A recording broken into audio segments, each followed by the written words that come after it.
ఢిల్లీ ఎన్నికల ఫలితాల్లో బీజేపీ దూసుకు వెళ్తోంది. 27 ఏళ్ల తర్వాత కమలం తన హవా కొనసాగిస్తోంది. హాఫ్ సెంచరీ దిశగా దూసుకు వెళ్తోంది. బీజేపీ ప్రస్తుతం 41 స్థానాలలో, అలాగే ఆప్ 29 స్థానాలలో లీడ్లో కనిపిస్తూ ఉన్నాయి. ఇక కాంగ్రెస్ పార్టీ జీరోలోకి వెళ్లిపోయింది.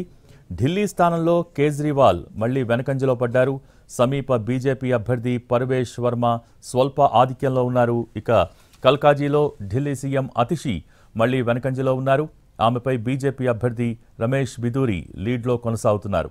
అలాగే జంగ్పురాలో మనీష్ సిసోడియా, షక్రూ బస్తీలో ఆప్ నేత సత్యేంద్ర జైన్ తమ ఆధిక్యతను కొనసాగిస్తూ ఉన్నారు. ఓఖ్లాలో అమానుతుల్లా ఖాన్ వెనకబడ్డారు. ప్రస్తుతం మనం ట్రెండ్స్ చూస్తూ ఉన్నాం. 70కి 70 స్థానాల ట్రెండ్స్ ఫలితాల సరళి మనం చూస్తే కనుక బీజేపీ 41 స్థానాల్లో ఆధిక్యం కొనసాగిస్తోంది. అలాగే ఆప్కు సంబంధించిన అభ్యర్థులు 29 స్థానాల్లో తమ ఆధిక్యాన్ని కొనసాగిస్తూ ఉన్నారు. కాంగ్రెస్ ఇందాకటి దాకా కేవలం 1 స్థానంలో ఆధిక్యంలో కొనసాగితే ప్రస్తుతం అది జీరోకు చేరుకుంది.